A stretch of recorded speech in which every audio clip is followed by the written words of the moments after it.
Đất nước Việt Nam của chúng ta hình chữ ếch, đó là thành phố Cà Mau. Và bây giờ xin mời các bạn cùng chúng ta du lịch đến Cà Mau qua một ca khúc rất là dễ thương, Áo Mới Cà Mau, qua tiếng hát của Văn Đủ.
chỉ có trên đầu đêm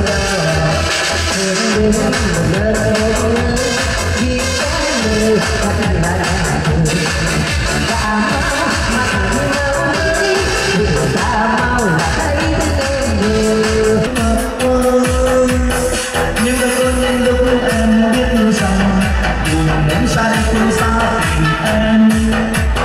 nhưng em đã là cao đôi mơ trong trái tim em mơ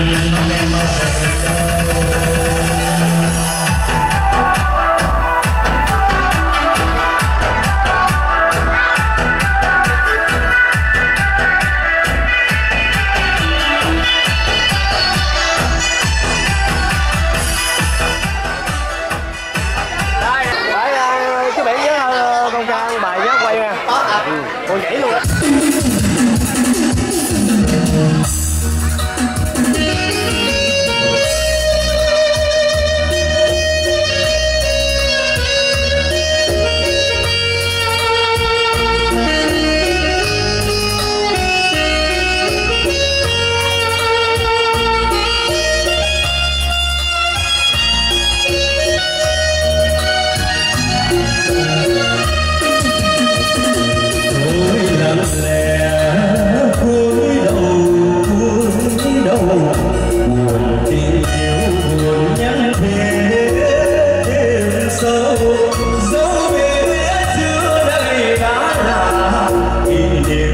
trong tiếng vui tối rồi nhỏ tiếng ngọt mắt rồi đầy thương yêu đầy cay đắng bao nhiêu anh nhớ em như nhớ tình gọi vào đến không biết về quay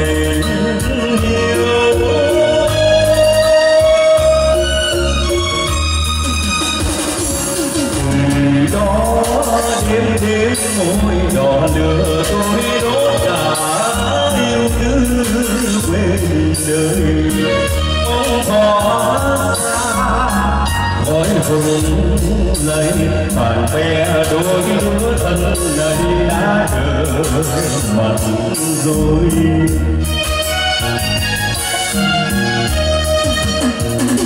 với đầy dù với vào yêu vần tay cha ai ơi đêm đã nghe thức trò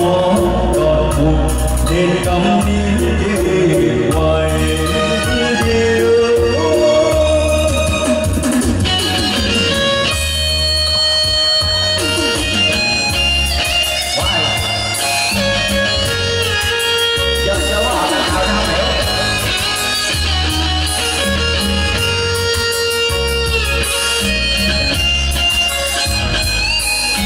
để phút luôn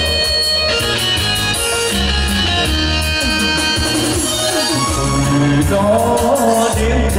núi đỏ lửa tôi đốt cả yêu tư quên đời mong thoa xa cõi vùng lấy bạn bè đôi đứa thân lời đã đợi mặt rồi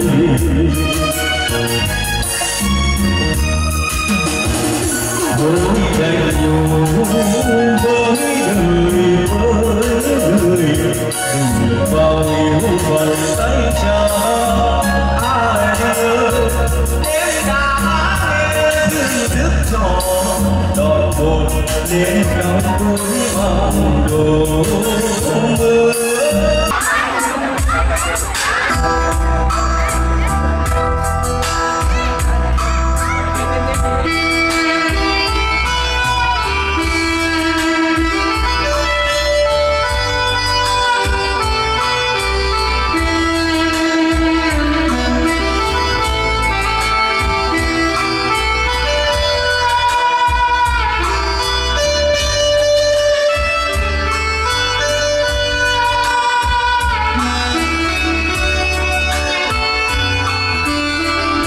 đi tìm vui chốn nào ta quên nhau lâu nhưng tình đã có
giá lạnh trái chiếc thuyền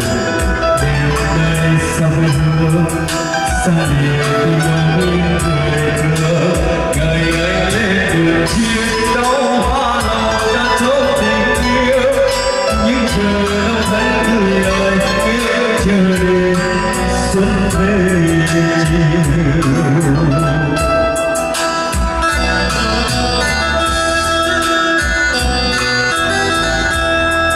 Tốt không lại ạ?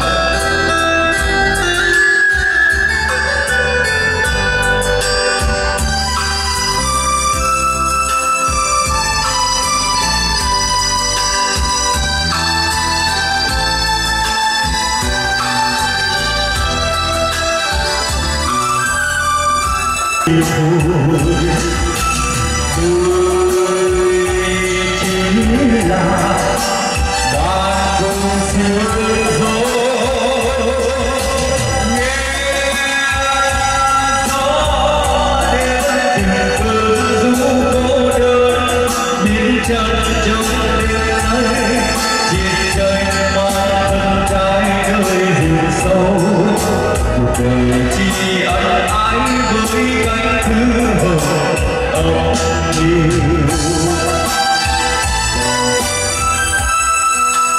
dù là gì chập chuông giá lạnh trái chiếc thuyền đêm nơi sao quê hương xa lìa tiếng nói người thương ngày ấy cuộc chiến đấu hóa lòng đã chốt tình yêu nhưng chờ đâu thấy người ơi yêu chờ đến xuân về ngày ấy cuộc chiến đấu hóa lòng đã chốt tình yêu nhưng chờ đâu thấy người ơi yêu chờ đến xuân về chiều. miền Nam anh đường xa vắng mang theo câu hò điều ly tiếp dòng sông theo tấm lòng không chơi cuộc đường em nhớ đôi chàng yêu cả yêu thương này ngựa ô tiêu vàng ăn cơm xôn xao câu hò điều ly với nàng ơi hoa núi đèo cao cao cùng mưa rừng nhẹ nhàng cho em đi không phần quán hương người ơi không nên mà chi sao sẽ chỉ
thương nhau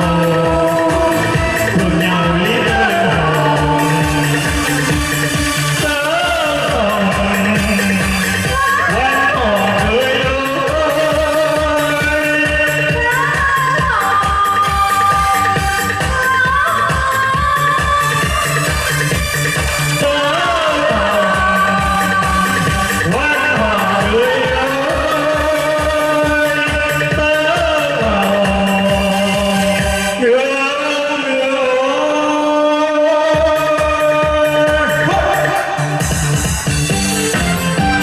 Judo hai bác sĩ đó nè.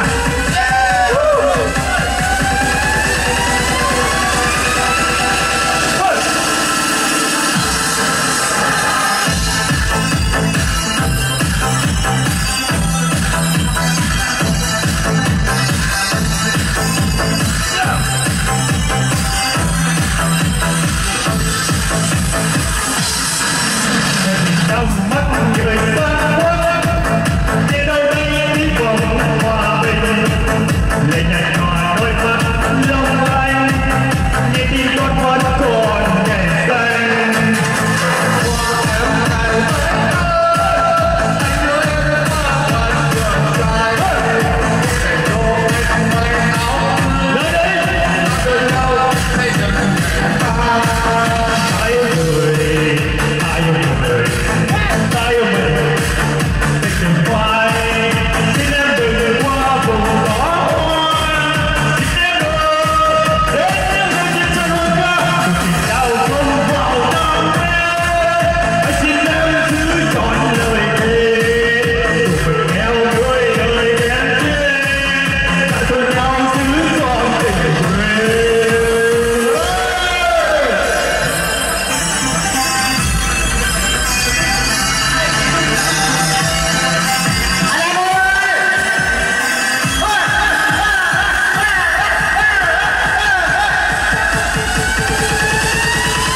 xanh phố đông phương là bước giữa đêm đông người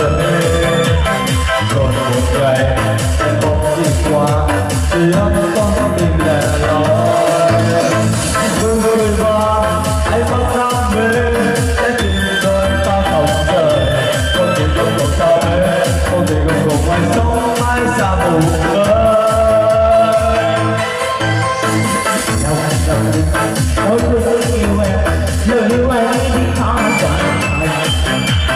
không gì mà sẽ đứng bên nhau cùng nhau phải chẳng còn sao tôi tìm lần nào em đã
tình ngọt ngào anh cứ sao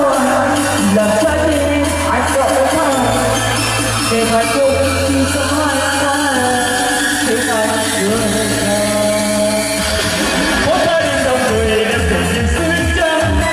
quát bao đôi nhân tình đang ngồi vui đắm say anh học cho tay đến tay sốt sắng đêm mất ngày tình này trong thầy mãi không bao giờ phai